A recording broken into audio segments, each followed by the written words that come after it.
Hoy, mis hermanos, seguimos con la serie Conociendo al Dios Vivo y estamos ya en el capítulo número 29, que habla acerca de la gracia de Dios. Hoy estudiaremos acerca de la gracia de Dios. Y es necesario decir, mis hermanos, que hoy en día la mayoría de cristianos declaran que son salvos por gracia. Usted le pregunta a aquellos que se dicen ser cristianos o que son cristianos y ellos dicen, sí, yo soy salvo por gracia. Pero cuando indagamos un poco más acerca de esa gracia que se profesa, nos damos cuenta que tal gracia no es gracia en verdad, sino que es un intento de autosalvación, un intento que el hombre hace de autosalvarse. O según ellos, esa gracia es algo que ellos recibieron porque tienen un corazón sensible, porque había algo en ellos que atrajo a Dios para que Dios les diese ese regalo.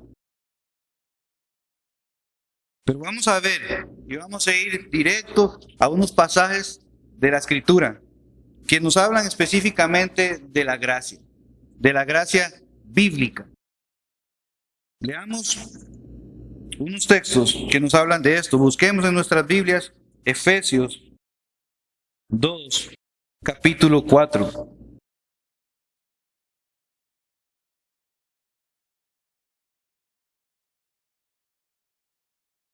Dice, pero Dios, que es rico en misericordia, por su gran amor con que nos amó, aun estando nosotros muertos en pecados, nos dio vida juntamente con Cristo.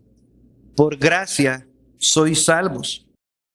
Y juntamente con Él nos resucitó y asimismo nos hizo sentar en los lugares celestiales con Cristo Jesús, para mostrar en los siglos venideros las abundantes riquezas de su gracia en su bondad para con nosotros en Cristo. Y un versículo que es clave, que habla acerca de la gracia de Dios, porque por gracia sois salvos por medio de la fe. Y esto no de vosotros, pues es don de Dios, no por obras, para que nadie se gloríe. Yo quiero hacer una pregunta a mis hermanos. Tal vez la mayoría de acá la pueda contestar. ¿Quién es el que da esta enseñanza a la iglesia que está en Éfeso? ¿Quién es el que escribió esa carta a la iglesia de los Éfesos? De los Efesios. ¿Quién les está hablando de la gracia de Dios a ellos? El apóstol Pablo. Correcto. Es el apóstol Pablo. Y si no, es solo de ir al capítulo 1, versículo 1, dice, Pablo, apóstol de Jesucristo, por la voluntad de Dios, a los santos y fieles en Cristo Jesús que están en Éfeso. El que está escribiendo acerca de la gracia de Dios es el apóstol Pablo. Y creo que la vida pasada y la conversión de Pablo nos pueden enseñar de una manera muy clara acerca de la gracia de Dios, para que nosotros no tengamos ninguna confusión. Pablo es el clásico caso de la persona que recibe todo lo contrario que merece. Y Pablo tenía eso en cuenta. ¿Entienden, mis hermanos? Ahora vamos a ver por qué. Pablo es la persona clásica que recibe no lo que él merece, que recibió no lo que él merecía, sino que recibió todo lo contrario de lo que él merecía. Y por ahí anda el término y lo que significa gracia. Pablo no se consideraba un simple pecador, sino, como él mismo lo dice en 1 Timoteo 1:15, palabra fiel y digna de ser recibida por todos, que Cristo Jesús vino al mundo a salvar a pecadores, y dice Pablo, de los cuales yo soy el primero. Pablo se consideraba el más pecador de todos los hombres. Y bien tenía razón para pensar en eso. Pablo conocía claramente la gracia que él estaba enseñando a esta gente en Éfeso. Él sabía que el hombre natural, como dice ahí, está muerto en sus delitos y pecados. El hombre natural está muerto a causa de sus pecados y que la salvación es un regalo inmerecido. Por eso Pablo dice, no por obras, para que nadie se gloríe. La gracia es un favor inmerecido. Ahora repasemos un poco acerca de la vida pasada de Pablo y de su conversión para empaparnos un poco más de esto que estamos hablando. Veamos Hechos 26:9. ¿Qué es lo que Pablo le está contando al rey Agripa? En Hechos 26:9. Dice Pablo, yo ciertamente había creído mi deber hacer muchas cosas contra el nombre de Jesús de Nazaret, lo cual también hice en Jerusalén. Yo encerré en cárceles a muchos de los santos, habiendo recibido poderes de los principales sacerdotes, y cuando los mataron, yo di mi voto. Y muchas veces, castigándolos en todas las sinagogas, los forcé a blasfemar. Y enfurecido sobremanera contra ellos, los perseguí hasta en las ciudades extranjeras. Ocupado en esto, iba yo a Damasco con poderes y en comisión de los principales sacerdotes, cuando a mediodía, oh rey, yendo por el camino, vi una luz del cielo que sobrepasaba el resplandor del sol, el cual me rodeó a mí y a los que iban conmigo. Y habiendo caído todos nosotros en tierra, oí una voz que me hablaba y decía en lengua hebrea, Saulo, Saulo, ¿por qué me persigues? Dura cosa te es dar coces contra el aguijón. Yo entonces dije, ¿quién eres, Señor? Y el Señor me dijo, yo soy Jesús, a quien tú persigues. Pero levántate y ponte sobre tus pies, porque para esto he aparecido a ti, para ponerte por ministro y testigo de las cosas que has visto y aquellas en que me apareceré a ti, librándote de tu pueblo y de los gentiles a quienes ahora te envío, para que abra sus ojos, para que se conviertan de las tinieblas a la luz y de la potestad de Satanás a Dios, para que reciban por la fe que es en mí perdón de pecados y herencia entre los santificados. Este era Pablo, mis hermanos y amigos. ¿Quién era Pablo?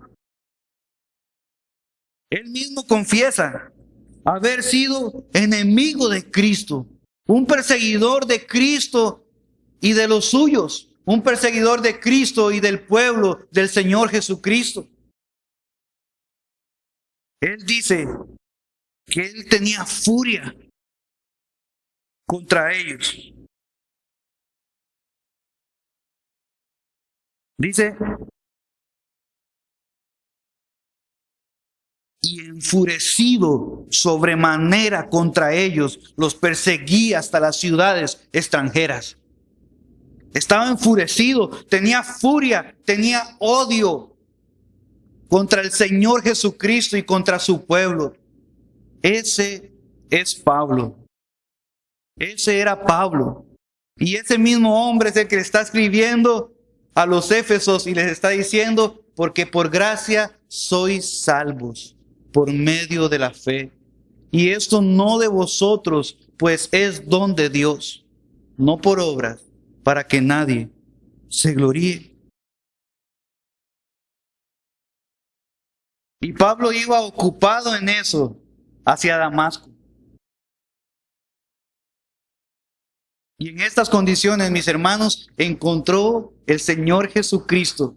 Personalmente, el Señor Jesucristo encontró a Saulo en estas condiciones, siendo su enemigo.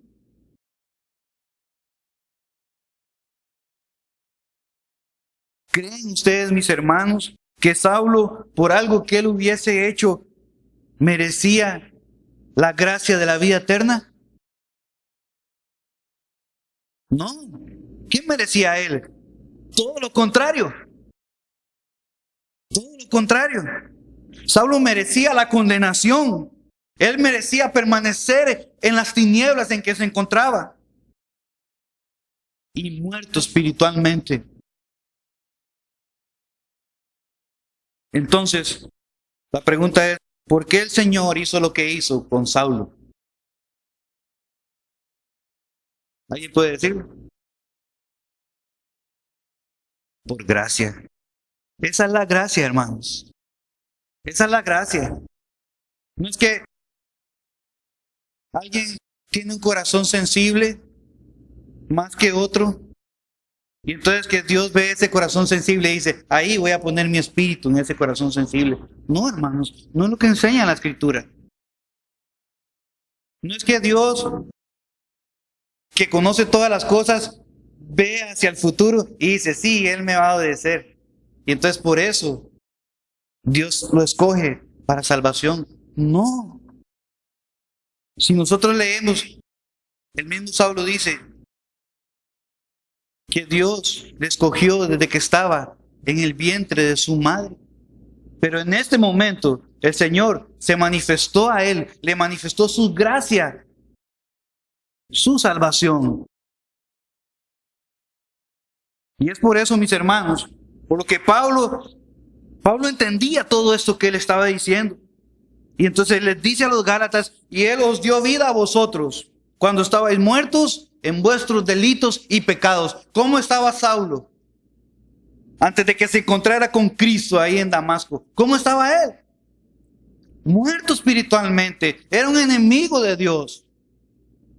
Dice, en los cuales anduviste en otro tiempo, siguiendo la corriente de este mundo, conforme al príncipe de la potestad del aire, el espíritu que ahora opera en los hijos de desobediencia, entre los cuales también todos nosotros vivimos en otro tiempo, en los deseos de nuestra carne, haciendo la voluntad de la carne y de los pensamientos. Y éramos por naturaleza hijos de ira, lo mismo que los demás. Ahí Pablo está metiéndonos a todos en el mismo saco.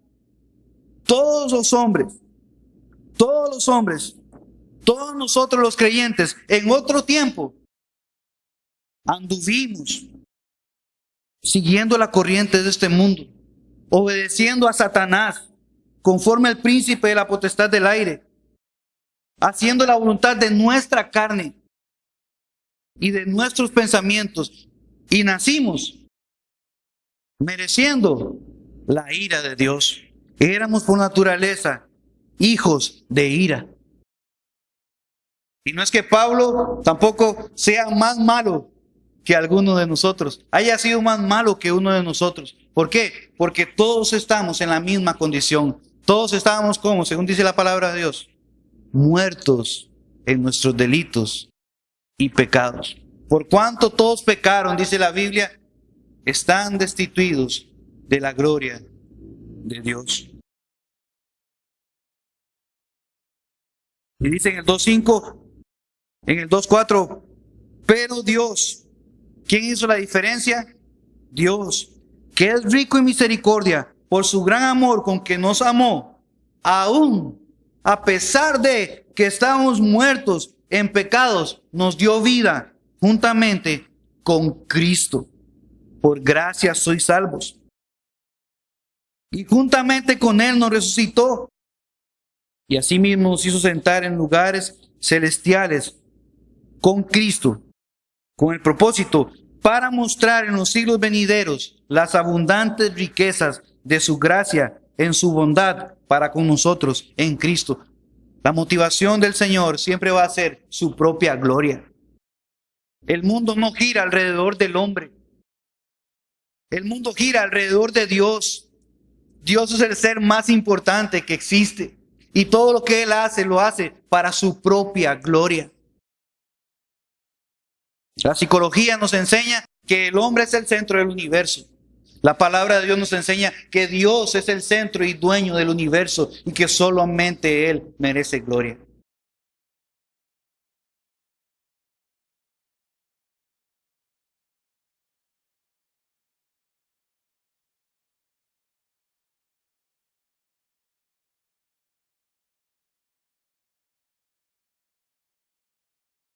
Entonces, mis hermanos, la gracia no es solamente recibir algo que no merecemos. La gracia no es solamente recibir algo que no merecemos, sino es recibir como un regalo todo lo contrario de lo que no merecemos. Sino es recibir como un regalo todo lo contrario, de lo que merecemos. Eso es gracia. Nosotros, al igual que Saulo, no merecemos la salvación, sino que merecemos la condenación por causa de nuestros pecados. Nosotros no merecemos la salvación, sino que merecemos la condenación por nuestros pecados. Pero Dios nos escoge en Cristo y nos da salvación. Y esto es lo que entendemos por gracia. Ahora, sabemos cuán alto precio tuvo que pagar nuestro Señor Jesucristo para poder otorgar esta gracia a su pueblo. Cómo Él tuvo que cumplir perfectamente los estándares de Dios y llevar en su cuerpo el castigo de los pecados de su pueblo en la cruz. O sea, mis hermanos, no fue que Dios se propuso. Nosotros ofendimos a Dios con nuestro pecado y no fue que Dios dijo, bueno, está bien, los perdono. Ya están perdonados. Ya no los voy a castigar. No, la Biblia dice, la paga del pecado es la muerte. Y la justicia de Dios requería que el pecado, o requiere que el pecado sea castigado. Ningún pecado va a pasar inmune. Ningún pecado va a ser exonerado delante de Dios. Todos los pecados de los hombres serán castigados. La única diferencia es que los pecados del pueblo de Dios han sido castigados en el cuerpo del Señor Jesucristo. Y eso fue lo que Dios hizo para poder salvar a pecadores, para poder extender la gracia salvadora a su pueblo. Tuvo que existir un sustituto, alguien que recibiera el castigo por mis pecados. Y esa fue la obra que Jesucristo hizo en la cruz. Al que no conoció pecado, por nosotros lo hizo pecado para que nosotros fuésemos hechos justicia de Dios en él. Dios trató a su Hijo Jesucristo como un pecador para poder tratar a pecadores como si nunca hubiesen pecado. No fue gratis esa gracia, mis hermanos. Para nosotros es gratis. Para nosotros es un regalo. Pero a Cristo le costó su sangre. A Cristo le costó sentir el peso del pecado sobre él y la ira de Dios. ¿Puede usted imaginarse el infierno, lo horrible que puede ser?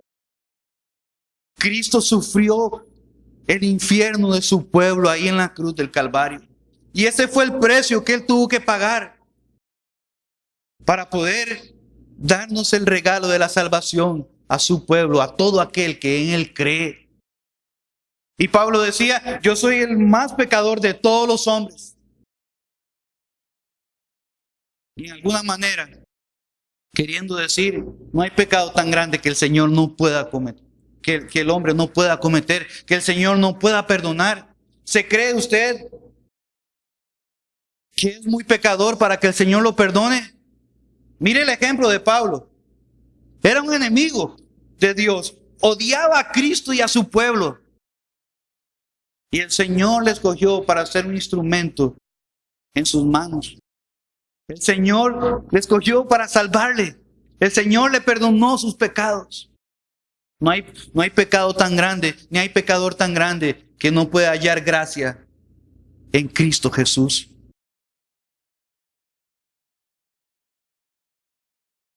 Pero el Señor Jesucristo tuvo que sufrir para poder extendernos esa gracia. Él tuvo que humillarse y hacerse como uno de nosotros, hacerse como una de sus criaturas. Los cielos de los cielos no te pueden contener, dice Salomón.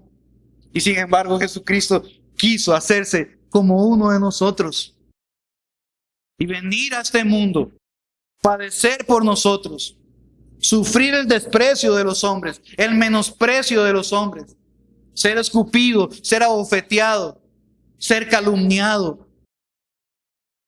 ser comparado con Satanás, que le dijeran, demonio tiene. ¿Se imagina la santidad de Cristo? La pureza que hay en Él. Que alguien le diga, demonio tiene. Todas esas cosas el Señor Jesucristo estuvo dispuesto a sufrir para salvar a un pueblo para su propia gloria.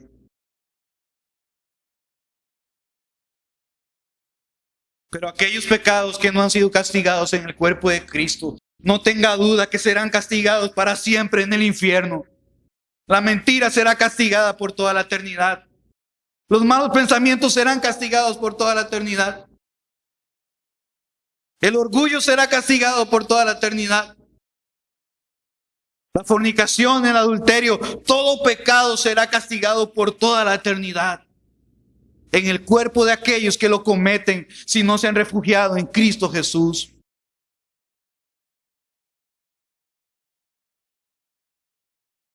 Por eso es que la gracia es tan valiosa.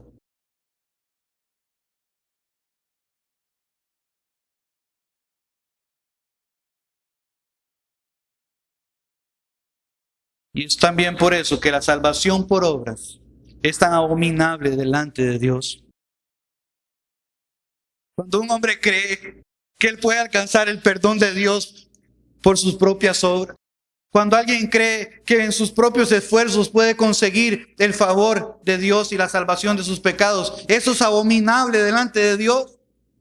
Porque Dios tuvo que entregar a su Hijo. Era la única opción para poder salvar a pecadores. Si el hombre hubiese podido conseguir el favor de Dios, el perdón de Dios por sus propias obras, Dios no hubiera mandado a su Hijo. Pero Dios tuvo que mandar a su Hijo para salvar a pecadores. Entonces, cuando alguien cree que no es tan malo y que puede conseguir el perdón y la sonrisa de Dios con sus propios esfuerzos, aparte de Cristo, poniendo a Cristo allá a un lado, no, yo me encargo, déjeme, yo me voy a entender con Dios, eso es aborrecible delante de Dios. Yo soy el camino, yo soy la verdad, yo soy la vida, dice Jesús. Nadie viene al Padre si no es por mí. Porque hay un solo Dios y un solo mediador entre Dios y los hombres, Jesucristo hombre. No es Cristo y alguien más. No es Cristo y el santo de mi devoción. No es Cristo y mis propias obras para ser salvo. No, es solamente Cristo. Es solamente Él. Él dijo en la cruz, consumado es, hecho está. Todo lo que el Señor se propuso en la cruz del Calvario, Él lo consiguió allí.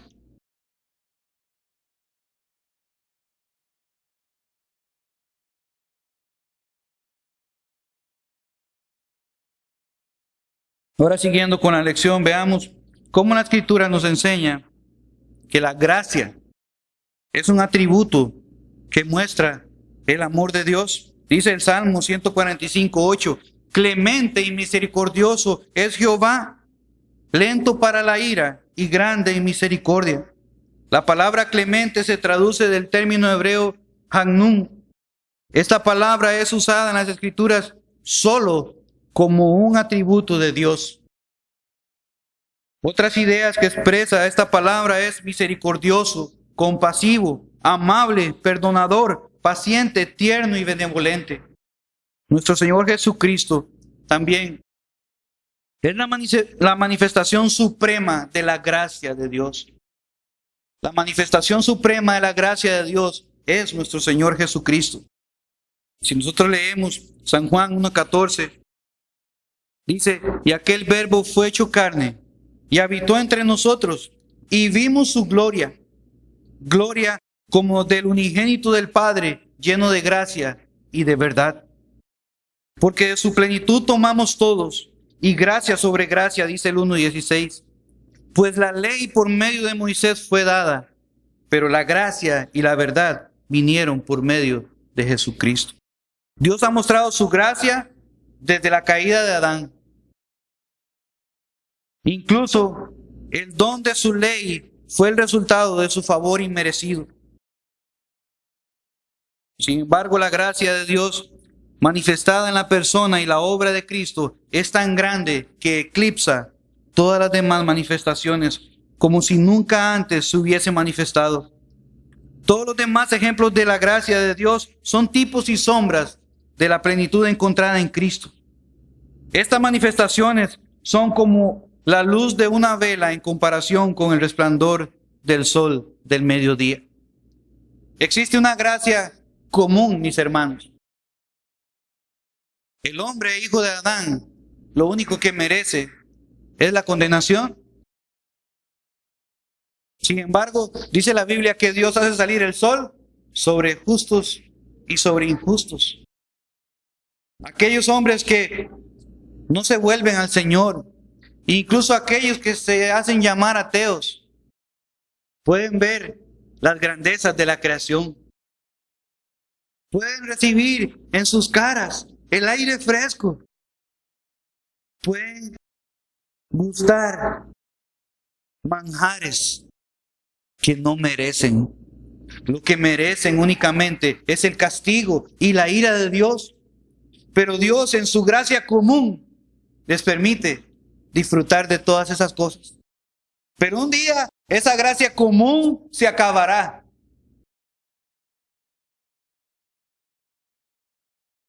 Y recibirán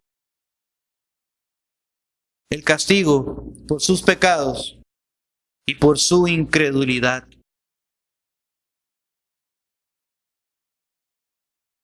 Nosotros los hombres no somos merecedores de tener la más mínima relación con el Señor Jesucristo.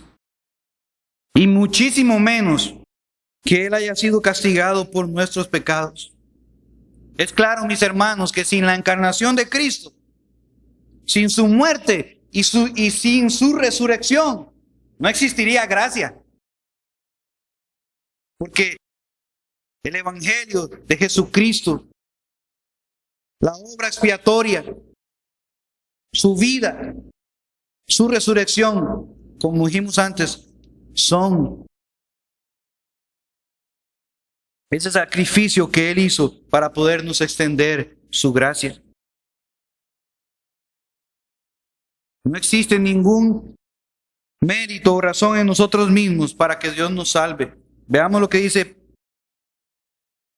Pablo a Timoteo en 2 de Timoteo 1:9, perdón.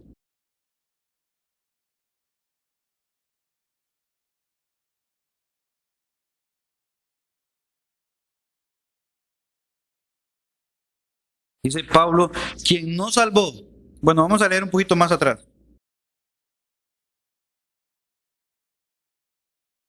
Vamos a leer desde el 8.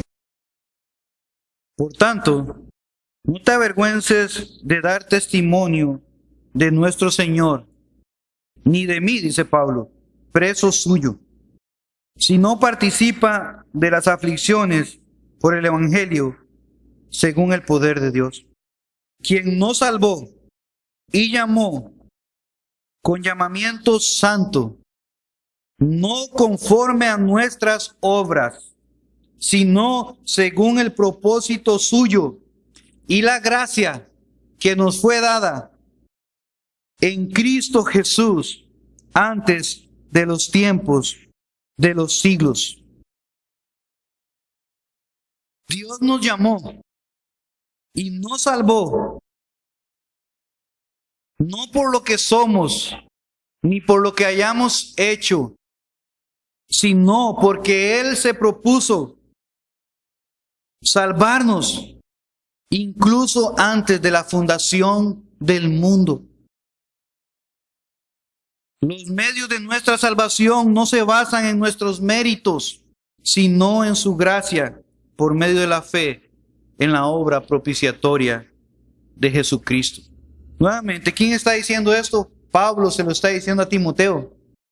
Quien nos llamó y salvó, quien nos salvó y llamó con llamamiento santo, dice Pablo, no conforme a nuestras obras, sino según el propósito suyo.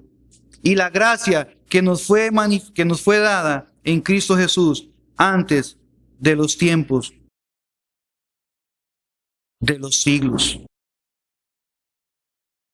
Por gracia sois salvos por medio de la fe. ¿Qué debe hacer el pecador? ¿Obras? No. Confianza.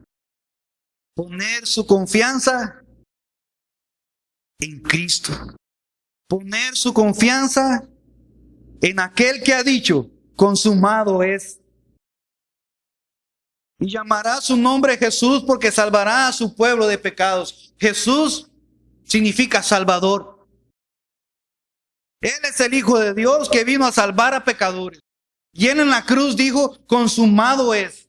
Él en su palabra ha dicho, ninguno que ve, al que a mí viene, no le echo fuera. Vengan a mí, dice el Salvador, todos los que están trabajados y cargados, y yo les haré descansar.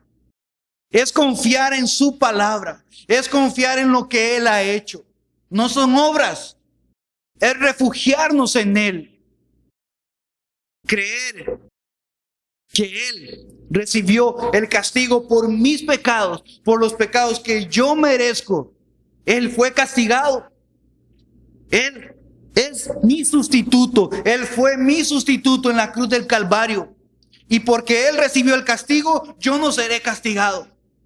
Dios Padre me pide una vida perfecta a mí, yo no se la puedo dar. Claramente todos los días yo peco. Pero Cristo Jesús vivió una vida perfecta a mi favor. Y yo he sido declarado justo por Él.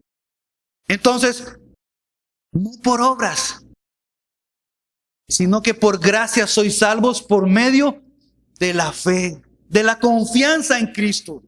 Confía en el Señor, crea en Él. No hay pecado tan grande que Él no pueda perdonar. No hay hombre tan pecador que no pueda venir a Cristo. Confía en Él. Él ha hecho todo lo necesario para nuestra salvación. Y Él invita. Ved a mí y sed salvos todos los términos de la tierra, dice el Señor.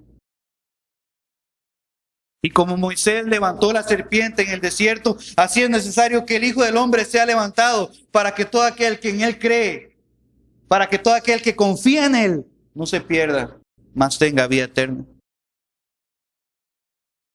No son obras, es confianza. No es lo que yo pueda hacer, es lo que Él ya hizo. De eso se trata, mis hermanos. Confiar en Él.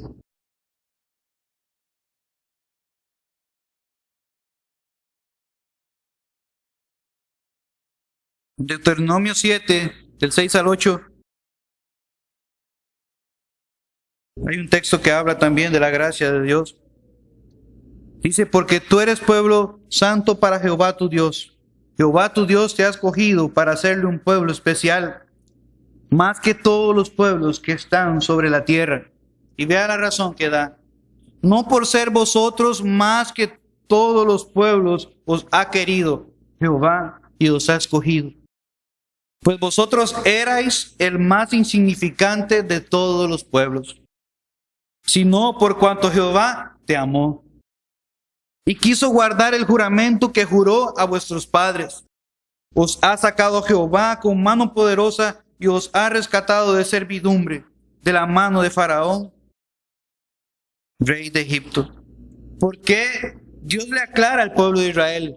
Dios escogió al pueblo de Israel. Pero Dios le aclara por qué le escogió. No por nada que haya habido en ellos, sino porque Él les amó. Y no les escogió por ser el pueblo más especial, sino por ser el más insignificante. Tampoco les escogió por ser el más insignificante. Pero normalmente cuando alguien escoge algo es porque es lo mejor, ¿verdad? Casi nadie escoge lo peor. Entonces eso es lo que Dios les está aclarando. Yo no les escogí a ustedes porque hubiera algo en ustedes. Si más bien ustedes son los más insignificantes. Yo les he escogido porque les he amado.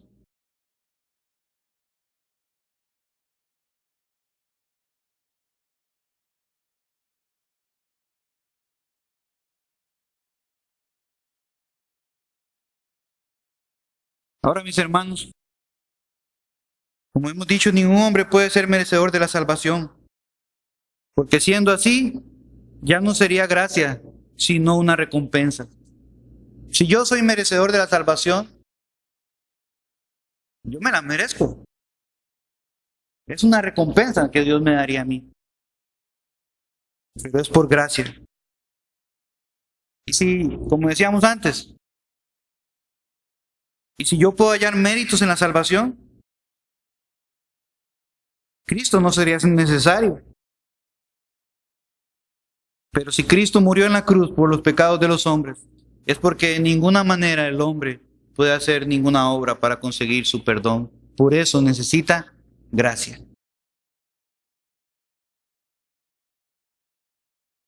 Ahora, ¿cuál es el propósito de Dios para salvar pecadores? Lo hemos leído. Efesios 1:6 dice, para alabanza de la gloria de su gracia, con la cual nos hizo aceptos en el amado. Para alabanza de la gloria de su gracia.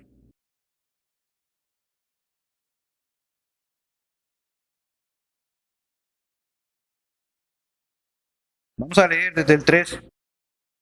Dice, bendito sea el Dios y Padre de nuestro Señor Jesucristo, que nos bendijo con toda bendición espiritual en los lugares celestiales en Cristo, según nos escogió en Él antes de la fundación del mundo, para que fuésemos santos y sin mancha delante de Él, en amor.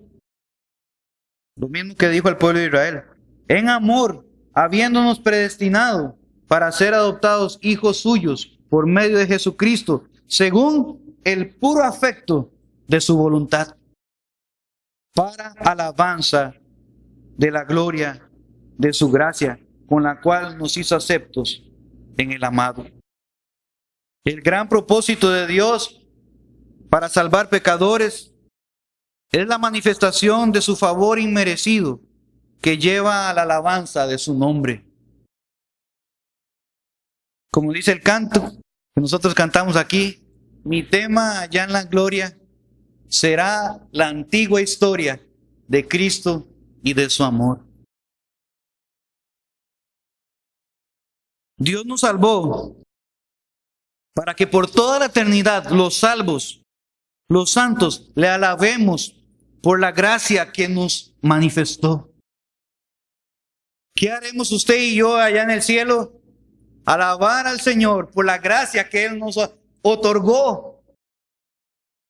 En la eternidad, mis hermanos, entre más conozcamos a Cristo, más le alabaremos por la gracia de la salvación. Porque en cuanto más conozcamos su pureza, su gloria y su santidad, también conoceremos más y más cuán grande era nuestra vileza antes de conocerle. Entonces seremos cada vez más conscientes de dónde nos rescató el Señor. Nosotros no conocemos al Señor hoy como deberíamos de conocerle. Jamás. Pero cuando estemos delante de su presencia, tampoco le conoceremos en totalidad, sino que nuestro entendimiento de Él irá en crecimiento, y cada vez le veremos más santo. Y no que Él cada vez se haga más santo. No, Él ya es todo lo santo que Él puede ser. Pero nosotros no podemos entender toda su santidad, y cada momento iremos aumentando en nuestro conocimiento y le veremos más santo, más puro, más glorioso, más valioso, más poderoso. Y eso hará que el pecado sea aún peor y peor y peor y peor. Y saber que nosotros estábamos ahí en ese pecado y que nos deleitábamos en él y ver toda su gloria, todo su poder, toda su majestad y saber lo que Él hizo por nosotros, cómo Él se despojó de todo eso que siempre ha tenido.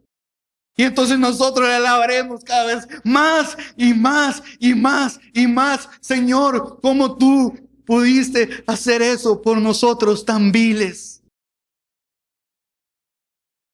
Para la alabanza de la gloria de su gracia.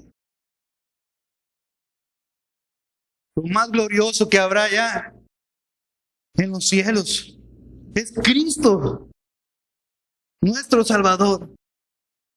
Y conociendo también de lo que Él nos ha librado, del castigo eterno, de la condenación eterna.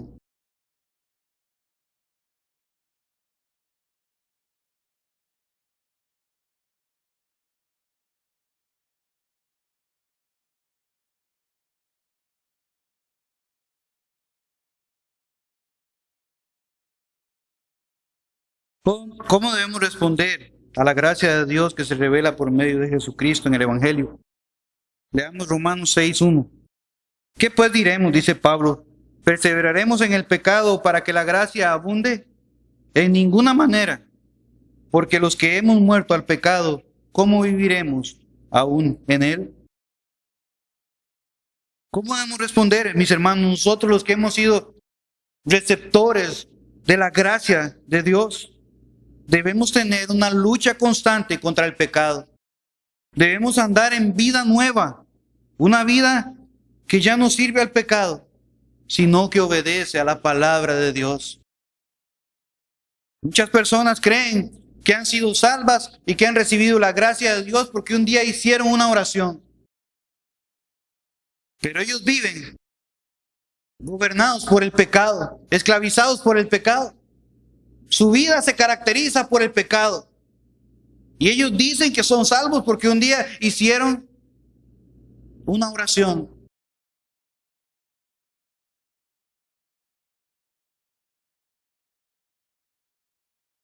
Nuestro Señor Jesucristo no solamente nos salva del castigo eterno, de las consecuencias del pecado. Él nos salva ahora de nuestros pecados. Y el pecado ya no se enseñoreará más de nosotros. Esa persona está autoengañándose. Porque la palabra dice que si alguno está en Cristo es una nueva criatura. Las cosas viejas pasaron. Todas son hechas nuevas en Cristo Jesús. Ha pasado de muerte a vida. Es un cambio radical. Estaba muerto, ahora está vivo espiritualmente. También en Tito 2:11 dice, porque la gracia de Dios se ha manifestado para salvación a todos los hombres, toda raza, toda lengua, toda nación, enseñándonos que, renunciando a la impiedad y a los deseos mundanos, vivamos en este siglo sobria, justa y piadosamente. La gracia de Dios nos enseña que debemos renunciar al pecado y que vivamos santamente. Otra manera de responder apropiadamente es como dice 2 de Pedro 3:18. Antes bien, creced en la gracia y el conocimiento de nuestro Señor y Salvador Jesucristo. A Él sea la gloria. A Él sea gloria ahora y hasta el día de la eternidad. Amén.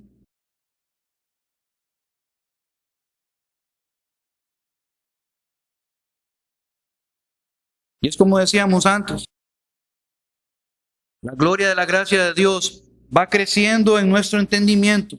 En cuanto más meditamos en el Evangelio y veamos lo grande de la obra de Cristo a nuestro favor, y al mismo tiempo aumenta nuestro entendimiento de lo inmerecedores que somos por causa de nuestro pecado. ¿Cómo debemos responder a la gracia de Dios? Dice Hebreos 4:15, porque no tenemos un sumo sacerdote que no pueda compadecerse de nuestras debilidades, sino uno que fue tentado en todo según nuestra semejanza, pero sin pecado. Acerquémonos pues confiadamente al trono de la gracia para alcanzar misericordia y hallar gracia para el oportuno socorro. el más grande pecador, se derretirá de miedo ante el trono de Dios. Pero el más pequeño de los santos permanecerá firme y confiadamente por los méritos de Cristo. Por esta confianza es que el autor de los Hebreos nos ordena a venir al trono de Dios en oración para hallar gracia para el oportuno socorro. Y por último, ya para terminar, mis hermanos,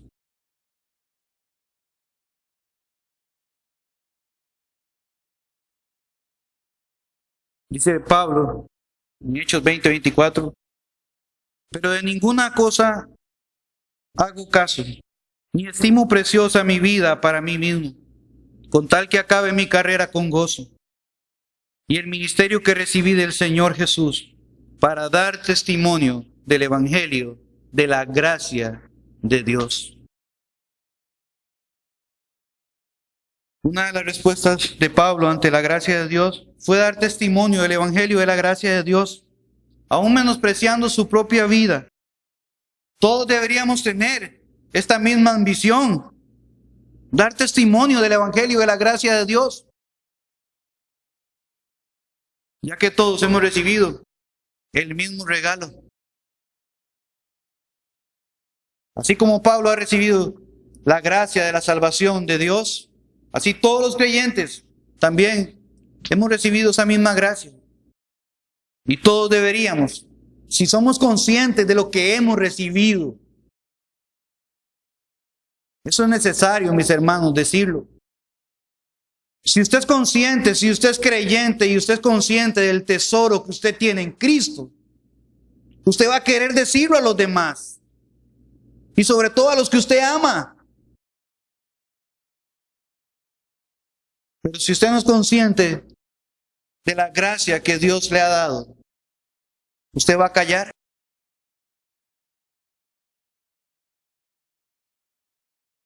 Pero quiera el Señor que cada uno de nosotros seamos testigos de Cristo, de su Evangelio y de su gracia. Oremos.